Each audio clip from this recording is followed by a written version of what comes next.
അന്തരിച്ച കലാകാരൻ കൊല്ലം സുധിയുമായി വലിയ ആത്മബന്ധമുണ്ടായിരുന്നുവെന്ന് സ്റ്റാർ മാജിക് ഡയറക്ടറായിരുന്ന അനൂപ് ജോൺ. സ്റ്റാർ മാജിക്കിൽ സുധിച്ചേട്ടൻ ഒരു അലങ്കാരമായിരുന്നു. സുധിച്ചേട്ടൻ പോയതിനു ശേഷം സ്റ്റാർ മാജിക് കാണുന്നത് നിർത്തിയെന്നൊക്കെ ഒരുപാട് പേർ ഇപ്പോൾ പറയാറുണ്ട്. എന്നാൽ അദ്ദേഹം വന്ന എപ്പിസോഡുകളിൽ പച്ചയ്ക്ക് ചീത്ത വിളിച്ച ഇഷ്ടം പോലെ ആളുകളുമുണ്ട്. എന്തിനാണ് ഇയാളെ അവിടെ കൊണ്ടിരുത്തുന്നത്, ഒന്നും മിണ്ടുന്നില്ലല്ലോ എന്നൊക്കെയായിരുന്നു ചില കമൻറ്റുകളെന്നും അദ്ദേഹം പറയുന്നു. സുധിച്ചേട്ടൻ തന്നെ സ്റ്റേജിൽ ഒന്നും മിണ്ടാത്ത അവസ്ഥയിലായി പോയിട്ടുണ്ട്. കാരണം അദ്ദേഹം പറയുന്ന കോമഡികളൊന്നും മറ്റുള്ളവർക്ക് ഇഷ്ടമാകുന്നില്ല.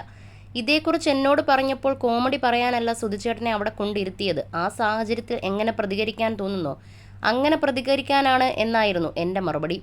കൊല്ലം സുധിയെപ്പോലെ ശരീരഭാഷയുള്ള ഒരു കൊമേഡിയൻ ഇതുവരെ ഉണ്ടായിട്ടുണ്ടോ എന്ന് എനിക്കറിയില്ല. ഏതു വേഷവും പുള്ളിയുടെ കൈകളിൽ നിൽക്കും.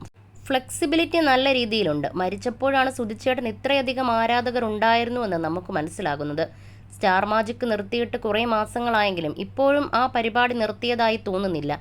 ആര് കണ്ടാലും ഇപ്പോൾ ചോദിക്കുന്നത് എപ്പോഴാണ് വീണ്ടും പരിപാടി തുടങ്ങുന്നത് എന്നാണെന്നും അനൂപ് പറയുന്നു. മൈൽ സ്റ്റോൺ മേക്കേഴ്സ് എന്ന യൂട്യൂബ് ചാനലിന് നൽകിയ പ്രത്യേക അഭിമുഖത്തിൽ സംസാരിക്കുകയായിരുന്നു അദ്ദേഹം. വീട്ടിൽ നിന്നും ഉണ്ടാക്കുന്ന ഒരു കറിയാണെങ്കിൽ എന്തെങ്കിലും ഒരു കുറവ് വന്നാൽ സ്ഥിരം കഴിക്കുന്ന ആൾക്കത് പെട്ടെന്ന് മനസ്സിലാകും. അതുപോലെ തന്നെയാണ് സ്റ്റാർ മാജിക്കിലെ സുധിച്ചേട്ടൻ്റെ കുറവ്. സ്റ്റാർ മാജിക്കിൻ്റെ ഏകദേശം എല്ലാ എപ്പിസോഡിലും സുധിച്ചേട്ടൻ ഉണ്ടായിരുന്നു. ബാക്കി എല്ലാവരും മാറി വന്നിട്ടുണ്ട്. സുധിച്ചേട്ടന് ചില ആരോഗ്യ പ്രശ്നങ്ങൾ ഉണ്ടായിരുന്ന സമയത്ത് പോലും അദ്ദേഹത്തോട് വെറുതെ ആണെങ്കിലും ഒന്ന് വന്നിരിക്കാൻ പറയും. അതൊരു പോസിറ്റീവാണെന്ന് പറയും. സുധിക്ക് അപകടം പറ്റിയ സമയത്ത് കിച്ചുവാണ് എന്നെ വിളിച്ചുകൊണ്ടിരുന്നത്. കിച്ചുവിനെ എനിക്ക് ആശ്വസിപ്പിക്കാൻ പറ്റുന്നില്ല. അത്രയ്ക്കും അച്ഛനുമായി അറ്റാച്ച്ഡ് ആയിരുന്നു അവൻ. ഷൂട്ടിന് വരുമ്പോൾ മിക്ക സമയത്തും ഒപ്പം കിച്ചു ഉണ്ടാകും. ഇനി ഞാൻ എന്തു ചെയ്യും ചേട്ടാ എന്ന് ചോദിച്ച് അവൻ സംസാരിക്കുന്നുണ്ട്. പലതിനും മറുപടിയില്ല. കമ്പനിയുടെ ഒരു പരിപാടിക്ക് വിട്ടതിനാൽ അതിൻ്റെ ഉത്തരവാദിത്വവും നമുക്കുണ്ട്. ആ ഒരു ഘട്ടത്തിലൂടെ കടന്നു പോകുമ്പോൾ മാത്രമേ അത് എത്രത്തോളം വേദന നിറഞ്ഞതാണെന്ന് മനസ്സിലാകുകയുമുള്ളൂ. ഇപ്പോഴും മനസ്സിൽ കിടക്കുന്ന സംഭവമാണത്. പിന്നെ ഒരുപാട് പേർ വന്നു. മോർച്ചറിയിൽ കയറിയാണ് ഞാൻ സുധിച്ചേട്ടനെ കണ്ടത്. 2 ദിവസം മുമ്പ് കണ്ട ആൾ അതേപോലെ കിടക്കുന്നു. എനിക്ക് കൺട്രോൾ ചെയ്യാൻ പറ്റുന്നില്ലായിരുന്നു.